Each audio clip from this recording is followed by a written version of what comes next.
Hello everyone, it's me Anjali Verma, your chemistry educator. और आज की इस वीडियो में हम करने वाले हैं क्लास 9th का रिवीजन केमिस्ट्री का। केमिस्ट्री के जो भी ऐसे टॉपिक्स हैं क्लास 9th में जो कि क्लास 10th के लिए बहुत इंपॉर्टेंट है, वो मैं आपको आज बताने वाली हूँ। क्योंकि बहुत सारे बच्चे क्लास 9th का तो पूरा भूल ही चुके हैं, तो उनसे फॉर्मूलाज नहीं बन रहे हैं। तो कैसे आपको केमिकल फॉर्मूलाज बनाने हैं, क्या सिंबल्स होते हैं एलिमेंट्स के, सब हम इसी वीडियो में डिस्कस करेंगे। So without wasting time let's begin. ठीक है, तो सबसे पहले हम यहाँ पे देखेंगे कि सिंबल क्या होते हैं एलिमेंट्स के। और सिंबल्स बहुत ज्यादा इंपॉर्टेंट है। अगर मान लो लिखा है लेड आयोडाइड, ठीक है, तो आपको लेड आयोडाइड का फॉर्मूला बनाना है। अगर आपको सिंबल ही नहीं पता होगा तो कैसे ही फॉर्मूला बनाओगे। ठीक है, तो इसीलिए सबसे पहला यही होता है कि आप सिंबल्स लर्न करो। तो वो हम देख लेते हैं। कुछ तो देखो बहुत सिंपल है, जैसे एल्यूमिनियम है तो उसका Al यहाँ पे आ गया है, तो इसका सिंबल क्या होगा, Al होगा। आर्गन में देखो क्या है आगे से Ar, तो यहाँ पे Ar हो गया इसका सिंबल। फिर हम बेरियम की बात करें तो अगेन देखो Ba है, तो यहाँ पे भी Ba लिखा है। बोरॉन में यहाँ पे B है, ठीक है, तो यहाँ पे इसका सिंबल भी B है। ब्रोमीन में Br आ रहा है, तो यहाँ पे क्या है, Br है। ठीक है, समझ में आ रहा है। इनके तो बहुत सिंपल हैं। फिर कैल्शियम देखेंगे तो यहाँ पे भी Ca है, तो ये Ca हो गया इसका सिंबल। कार्बन में C पहले आ रहा है तो C हो गया। क्लोरीन का Cl होता है। ठीक है, कोबाल्ट की बात करें तो यहाँ पे CO हो जाता है। तो ये हमारे पास बहुत सिंपल थे, क्योंकि आगे जो लिखा है बस उसी के बेसिस पे हमको दूसरा भी बनाना है। कुछ थोड़े से डिफिकल्ट होते हैं, वो भी हम देखेंगे और बहुत सिंपल लगेगा आपको। तो सबसे पहले हम कॉपर को देखते हैं। देखो कॉपर को हम Cu लिखते हैं। ठीक है, Cu इज कॉपर, C है तो कार्बन, Ca लिखा है तो वो कैल्शियम हो जाएगा। ठीक है, फिर फ्लोरीन का तो बस F आ जाएगा। यहाँ पे गोल्ड इंपॉर्टेंट है, क्योंकि गोल्ड को Go नहीं लिखोगे, वो तो गो हो जाएगा। यहाँ पे आप क्या लिखोगे, Au लिखोगे।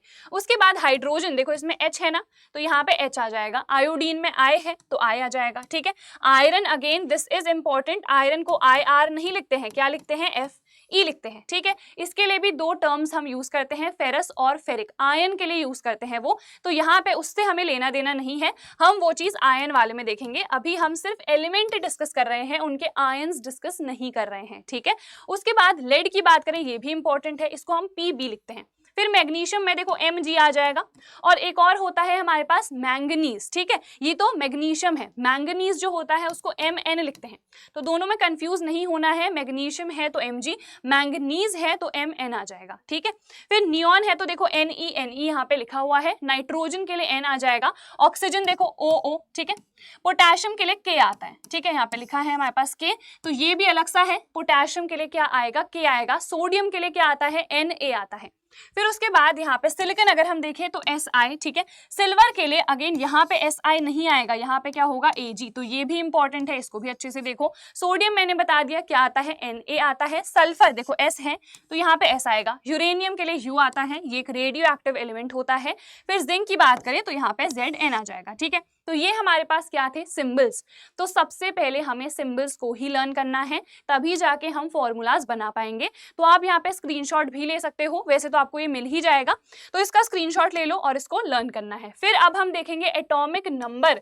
एटॉमिक नंबर क्या होता है कि उस एटम का पीरियोडिक टेबल में नंबर क्या है। ठीक है, और हमेशा एटॉमिक नंबर जो भी होता है, it tells us about the number of protons. ठीक है, नंबर ऑफ प्रोटॉन्स, या फिर आप नंबर ऑफ इलेक्ट्रॉन्स भी कह सकते हो। जैसे आपने कोई सा भी एटम लिया है, उसका एटॉमिक नंबर जैसे यहाँ पे मैंने ले लिया कि 7 है, तो मुझे पता चल गया कि नाइट्रोजन में 7 क्या होंगे, प्रोटॉन्स, और 7 ही क्या होंगे, इलेक्ट्रॉन्स भी होंगे। ठीक है, फिर न्यूट्रॉन के लिए अलग होता है, न्यूट्रॉन्स निकालने के लिए हमें एटॉमिक मास भी पता होना चाहिए। ठीक है, तो चलो यहाँ पे हम लर्न कर लेते हैं। ये पूरा ना आपको लर्न करना है 20 एटॉमिक नंबर तक, 1 से लेके 20। वैसे 9th में आपको लर्न कर लेना चाहिए था, बट नहीं करा है तो कोई बात नहीं, अभी के लिए इसको लर्न करो।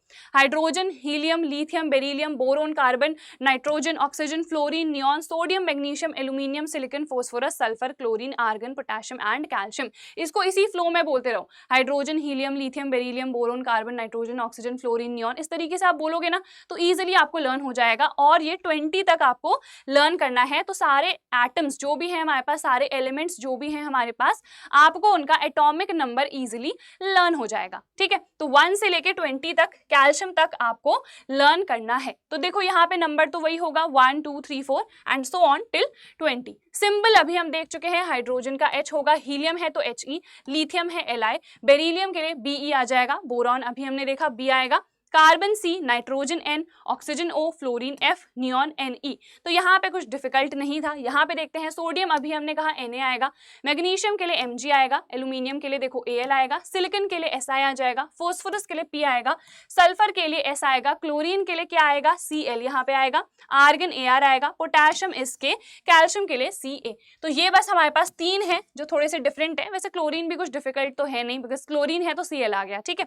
सोडियम के लिए Na आएगा, SO नहीं लिखोगे, पोटेशियम के लिए P नहीं लिखोगे, K लिखोगे, ठीक है। तो ये समझ में आ गया, ये सारे सिंबल्स आपको लर्न होने चाहिए। और 1 से लेके 20 तक जो एटॉमिक नंबर है, कौन कौन से एलिमेंट्स हैं, उनके नाम भी आपको याद करने हैं। उसके बाद देखो यहाँ पे हमने लिखी हुई है वैलेंसी।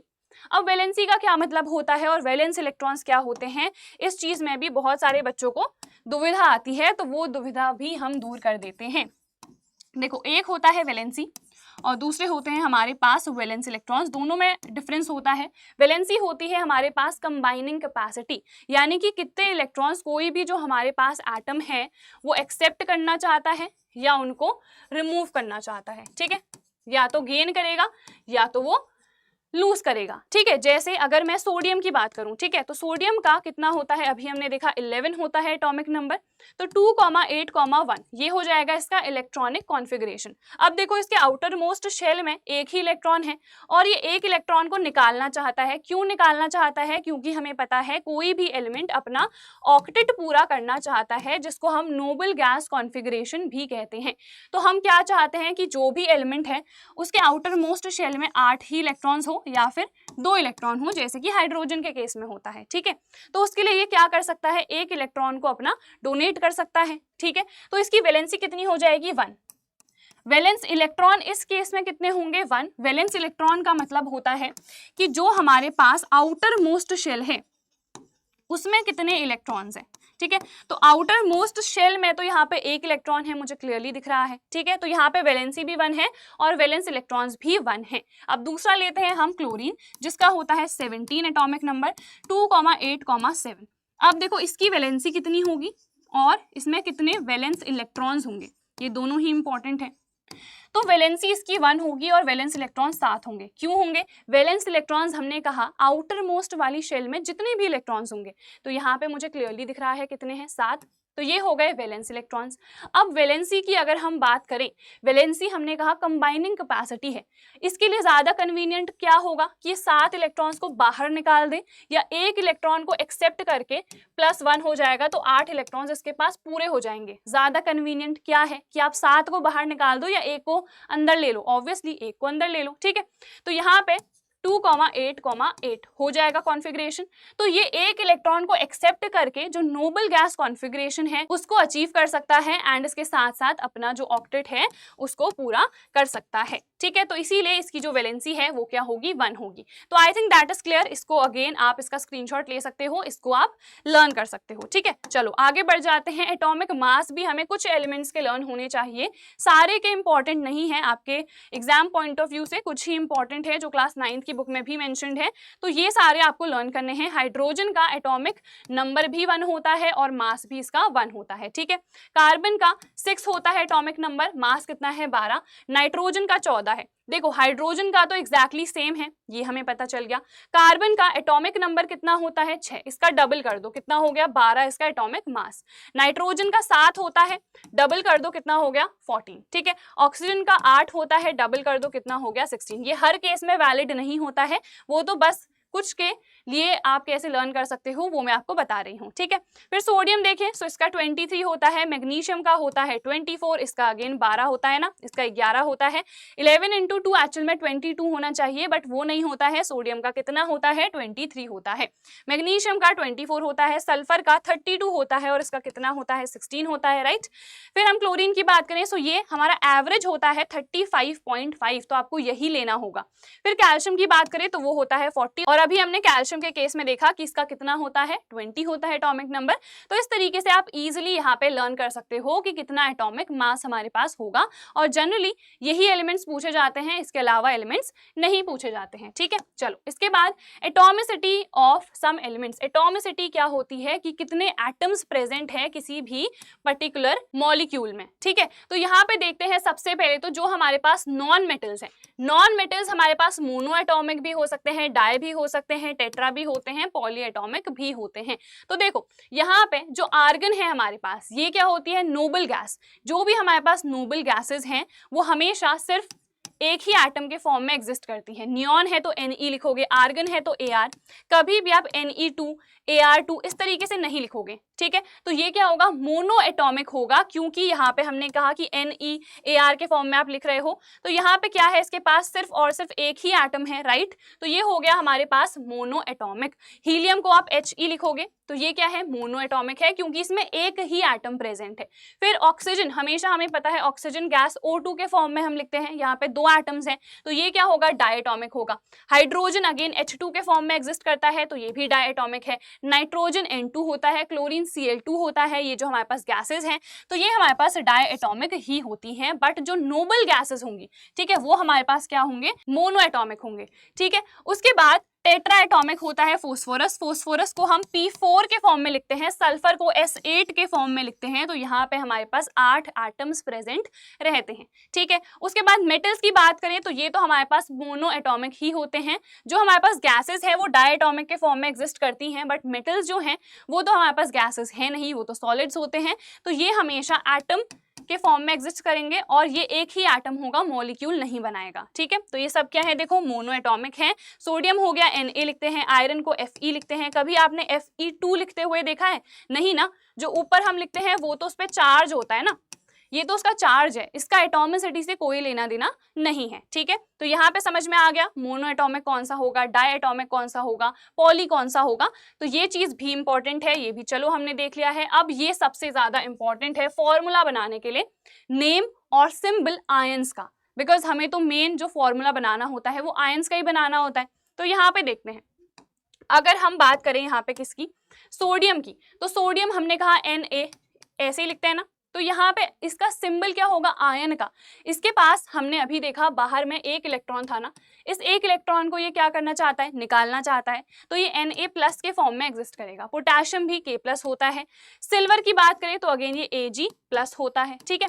कॉपर 2 फॉर्म में एग्जिस्ट करता है, Cu+, जिसको हम क्या कहते हैं, क्यूब रस कहते हैं, और Cu2+ के फॉर्म में भी एग्जिस्ट करता है, जिसको हम क्यूब रिक कहते हैं, ठीक है। तो ये भी आपको ध्यान देना है। मैग्नीशियम Mg2+ होता है, कैल्शियम Ca2+ होता है, आयरन हमारे पास Fe2+ भी होता है और Fe3+ भी होता है। यहाँ कहीं लिखा होगा, यस ये रहा, Fe3+ के फॉर्म में भी एग्जिस्ट करता है। यहाँ पे भी देखो, जिस पे कम चार्ज है उसके लिए OUS आ रहा है, जिस पे ज्यादा चार्ज है उसके लिए IC आ रहा है। तो अगेन यहाँ पे भी वही चीज होती है, अगर Fe2+ आपने लिखा है तो इसको हम क्या कहते हैं, फेरस कहते हैं, ठीक है।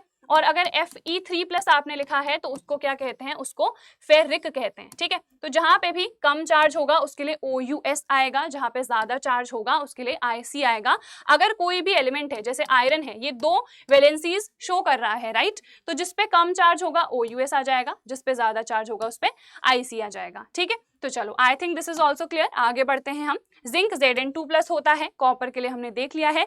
एल्यूमिनियम हमेशा ही Al3+ के फॉर्म में एग्जिस्ट करेगा। उसके बाद हाइड्रोजन हमें पता है H+ होता है। हाइड्राइड क्या होता है, देखो H-, क्योंकि हमें पता है जो हाइड्रोजन होता है उसके पास तो भैया एक ही इलेक्ट्रॉन है, वो उसको दे भी सकता है, वो एक इलेक्ट्रॉन एक्सेप्ट भी कर सकता है। अगर वो डोनेट कर रहा है तो H+, अगर वो एक इलेक्ट्रॉन एक्सेप्ट कर रहा है तो H-। तो हाइड्राइड कहते हैं अगर वो इलेक्ट्रॉन को एक्सेप्ट कर रहा होगा तो, ठीक है। फिर क्लोराइड, ब्रोमाइड, आयोडाइड, ये तो माइनस के फॉर्म में ही एग्जिस्ट करेंगे, Cl-, ठीक है, Br-, I-। फ्लोराइड यहाँ पे होता तो वो भी F- के फॉर्म में एग्जिस्ट करता। ऑक्साइड की बात करें तो O2- होता है, सल्फाइड होता है S2-। नाइट्राइड इंपॉर्टेंट है, ये होता है N3-, ठीक है। स्क्रीन पे अगर ये क्लियरली नहीं दिख रहा है तो मैं खुद से बोल के भी इसको बताते जाऊंगी। अमोनियम की बात करें तो NH4+ होता है। हाइड्रोक्साइड काफी इंपॉर्टेंट है, OH- होता है। नाइट्रेट क्या होता है हमारे पास, NO3-, ठीक है, NO3 2- नहीं, NO3- होता है। फिर हमारे पास है हाइड्रोजन कार्बोनेट, ये क्या होगा, HCO3-, ठीक है। अगर हाइड्रोजन कार्बोनेट है तो ये होगा, अगर सिर्फ कार्बोनेट है तो वो होता है CO3 2- जो कि हमने यहाँ पे लिखा है। सल्फाइड और सल्फेट अलग अलग होते हैं। सल्फाइड अगर लिखा है तो SO3 2- होगा, सल्फेट अगर लिखा है तो SO4 2- होगा। ठीक है, ये क्या है, सल्फेट है और ये क्या है, सल्फाइड है। सल्फाइड क्या होता है हमारे पास, वो होता है S2-। ठीक है, समझ में आया। फोस्फेट होता है PO4 3-, ये हमें लर्न करने हैं, ये थोड़े से डिफिकल्ट भी होते हैं। यहाँ पे मैं फिर से बता देती हूँ, अगर सल्फाइड है IDE लिखा है तो वो होगा S2-। ठीक है, फिर उसके बाद सल्फाइड अगर लिखा है तो SO3 2-। अगर सल्फेट लिखा है तो उस केस में ये हो जाएगा SO4 2-। ठीक है, तो इसमें बिल्कुल भी कंफ्यूजन नहीं होनी चाहिए। I hope this is clear. ठीक है, तो ये पूरा टेबल आपको लर्न करना है, जो कि आपको 9th क्लास की बुक में भी मिल जाएगा। बुक नहीं है तो यहाँ पे तो मैंने आपको दिखा ही दिया है, इसका आप स्क्रीनशॉट ले सकते हो। ठीक है, चलो फिर आगे बढ़ते हैं। आगे हमें क्या क्या चीजें इसमें देखनी है, ये दोनों तो मैं ऑलरेडी आपको एक्सप्लेन कर चुकी हूँ। वैलेंसी क्या होती है, वैलेंस इलेक्ट्रॉन्स क्या होते हैं। वैलेंसी होती है हमारे पास कंबाइनिंग कैपेसिटी। ठीक है, तो ये है कंबाइनिंग कैपेसिटी किसी भी कंपाउंड की, कि वो कितने इलेक्ट्रॉन्स को एक्सेप्ट कर रहा है या फिर गेन कर रहा है। जो भी हमारे पास इलेक्ट्रॉन्स को चाहे वो एक्सेप्ट कर रहा है या फिर गेन कर रहा है, वही उसकी क्या होगी, वैलेंसी होगी। ठीक है, so it is also the number of electrons that are either being gained और लूज। ठीक है, तो यहाँ पे एक्सेप्ट करेगा, नहीं मैंने सेम ही चीज लिख दी है, एक्सेप्ट या गेन नहीं होगा, या तो एक्सेप्ट करेगा या फिर वो लूज करेगा। ठीक है, सॉरी गलती से मिस्टेक हो जाती है हमसे भी। तो या तो एक्सेप्ट करेगा, एक्सेप्ट का मतलब ही क्या है, गेन कर रहा है, या फिर वो क्या करेगा, लूज करेगा उसको। ठीक है, तो चलो उसके बाद कंबाइनिंग कैपेसिटी हमने देख लिया है। वैलेंस इलेक्ट्रॉन्स क्या होते हैं, आउटर मोस्ट शेल में जितने भी टोटल नंबर ऑफ इलेक्ट्रॉन्स होंगे, तो टोटल नंबर ऑफ इलेक्ट्रॉन्स को ही हम क्या कहते हैं, वैलेंस इलेक्ट्रॉन्स कहते हैं। ठीक है, तो I think this is also clear. Next हम आगे बढ़ते हैं, how to make any chemical formula. अभी तक जितना भी हमने पढ़ा इसी के लिए पढ़ा, तो कैसे फॉर्मूला बनाएंगे वो भी देख लेते हैं। अब यहाँ पे देखो सोडियम ऑक्साइड है, सोडियम अभी मैंने देखा Na+ के फॉर्म में एग्जिस्ट करेगा। ठीक है, ऑक्साइड हमें पता है O2-, तो यहाँ पे क्रिस क्रॉस मेथड फॉर्म होता है। ठीक है, यहाँ पे जो भी इस पे चार्ज होगा वो इसके बेस में आ जाएगा। ठीक है, 2 चार्ज है तो यहाँ पे 2 आ जाएगा और O को एज इट इज लिख दो। ठीक है, इस पे +1 चार्ज है तो इसके बेस में 1 आएगा, बट ऐसा कोई सेंस नहीं बनाता है कि आप यहाँ पे 1 लिखो, इसीलिए हम 1 नहीं लिखते हैं, तो हम सिर्फ Na2O यहाँ पे लिखेंगे। ठीक है, उसके बाद है कैल्शियम क्लोराइड। कैल्शियम होता है Ca2+, क्लोराइड होता है Cl-। ठीक है, ये दोनों आपस में कंबाइन करेंगे। अब देखो ये प्लस से माइनस साइन जो है वो कैंसिल हो जाता है ना, तो इसीलिए हमने कोई चार्ज लिखा नहीं हुआ है। अब यहाँ पे CaCl2 हो जाएगा, ये जो 2 है ये इसके बेस में चले जाएगा। ठीक है, इस पे पावर है तो इसके बेस पे जाएगा, इस पे पावर होगी तो वो उसके बेस में जाएगा। ठीक है, तो इसीलिए इसका फॉर्मूला क्या हुआ, CaCl2। सोडियम क्लोराइड, तो सोडियम होता है Na+, क्लोराइड होता है Cl-, तो ये क्या बना देगा, NaCl बना देगा। ठीक है, तो बहुत सिंपल से है ये। नेक्स्ट हम देखते हैं सिल्वर नाइट्रेट। तो सिल्वर नाइट्रेट को हम कैसे बनाएंगे, सिल्वर अभी हमने देखा Ag के फॉर्म में लिखते हैं, तो Ag+। नाइट्रेट क्या होता है, हमने अभी देखा NO3- होता है, तो फॉर्मूला क्या बन गया, AgNO3। ठीक है, प्लस माइनस क्या हो गए, कैंसिल हो गए। उसके बाद फेरिक ऑक्साइड, फेरिक क्या होता है अभी बताया मैंने, Fe3+ होता है, और ऑक्साइड के लिए क्या आता है, O2- होता है। ठीक है, तो ये हो गया Fe2O3। ठीक है, तो Fe2O3 यहाँ पे हो गया। फेरस क्लोराइड, अब फेरस के लिए क्या होता है, हमने अभी देखा Fe2+, क्लोराइड होता है Cl-, तो फॉर्मूला क्या बन जाएगा, FeCl2। ठीक है, अगर आपसे पूछा जाता यहाँ पे फेरस ऑक्साइड क्या होगा, तो फेरस ऑक्साइड क्या होता, देखो Fe2+ O2-, यहाँ पे देखो प्लस और माइनस सेम चार्ज है ना, तो ये कैंसिल हो जाएंगे और यहाँ पे FeO आ जाएगा। आप इसको Fe2O2 नहीं लिखोगे। ठीक है, ये सिंपली क्या आएगा, FeO आएगा। अगर इक्वल चार्ज है तो वो कैंसिल आउट हो जाएंगे, जैसे कि इस केस में भी हुए थे, प्लस है माइनस है कैंसिल हो गए, तो डायरेक्टली NaCl बना। और अगर यहाँ पे सेम चार्ज है, ठीक है, यहाँ पे भी 2+ है, यहाँ पे भी 2- है, तो दोनों कैंसिल हो जाएंगे। यहाँ पे 3+ होगा, यहाँ पे 3- होगा, तो कैंसिल हो जाएंगे। इसी फॉर्म में यहाँ पे फॉर्मूला बनेगा। ठीक है, चलो आगे देख लेते हैं। नेक्स्ट है कैल्शियम फोस्फेट, ये काफी इंपॉर्टेंट है। कैल्शियम क्या होता है, देखो Ca2+, फोस्फेट अभी हमने देखा PO4 3-, तो यहाँ पे देखो कैल्शियम के बेस में हम क्या लिखेंगे, जो इसकी पावर है, तो यहाँ पे बेस में 3 लिख दो। फिर ये PO4 को एज इट इज ब्रैकेट में आप लिखोगे, और ये जो चार्ज है ना 2, ये पूरा इस ब्रैकेट के बेस में आएगा, क्योंकि ये जो 2 है ये P के लिए भी है, ठीक है, O के लिए भी है, ठीक है, जो O4 है इसीलिए हमने इसको ब्रैकेट में लिखा है और बेस में 2 लिखा है। उसके बाद नेक्स्ट है लेड नाइट्रेट। लेड होता है Pb2+, नाइट्रेट होता है NO3-, ठीक है। तो यहाँ पे देखो अगेन क्या होगा, ये वाला इसके बेस में जाएगा तो NO3 पूरे के ही ये बेस में जाएगा, ठीक है। फिर है फेरस सल्फेट, फेरस यानी कि Fe2+, सल्फेट क्या होता है SO4 2-, तो ये क्या हो जाएगा FeSO4, ठीक है। तो इस तरीके से हमने बहुत इजीली बना लिए हैं। फिर है एल्यूमिनियम क्लोराइड, ये भी बहुत सिंपल है, Al3+ होता है, क्लोराइड Cl- होता है, तो ये AlCl3 बना देंगे, ये 3 इसके बेस में आ गया। फिर उसके बाद क्या है सिल्वर क्लोराइड, ये तो बहुत ज्यादा सिंपल है, सिल्वर होता है Ag+, क्लोराइड होता है Cl-, तो ये क्या बना देगा AgCl। अगर सिल्वर ब्रोमाइड पूछा जाता तो AgBr हो जाता, ठीक है। तो इस तरीके से बहुत सिंपल है, क्योंकि दोनों ही क्या है बस प्लस और माइनस है, तो ऐसे ही एज इट इज लिख दोगे। सिल्वर सल्फाइड, तो सिल्वर तो मुझे पता है Ag+ होता है, सल्फाइड क्या होता है S2- होता है, ठीक है। सल्फाइट होता, अगर यहाँ पे T लिखा होता तो वो SO3 2- होता, ठीक है। सल्फेट लिखा होता तो वो क्या होता SO4 2- होता। अब देखो यहाँ पे क्या हो जाएगा, ये 2 इसके बेस में चले जाएगा, तो यहाँ पे Ag2S हो जाएगा फॉर्मूला, ठीक है। तो यहाँ पे 12 क्वेश्चंस हम कर चुके हैं और हमारे पास 3 और हैं, इन्हें देख लेते हैं। लेड नाइट्रेट, लेड क्या होता है Pb2+, नाइट्रेट क्या होता है NO3-, तो यहाँ पे क्रिस क्रॉस होगा Pb और ये NO3 के बेस पे क्या आ जाएगा 2 आ जाएगा, ठीक है। फिर है बेरियम क्लोराइड। अब देखो बेरियम अभी हमने देखा Ba2+ होता है और क्लोराइड क्या होता है Cl- होता है, आपस में कंबाइन करेंगे तो BaCl2 बना देंगे। एल्यूमिनियम हाइड्रोक्साइड, एल्यूमिनियम होता है Al3+ और हाइड्रोक्साइड क्या होता है अभी हमने देखा था वो होता है OH-, ठीक है।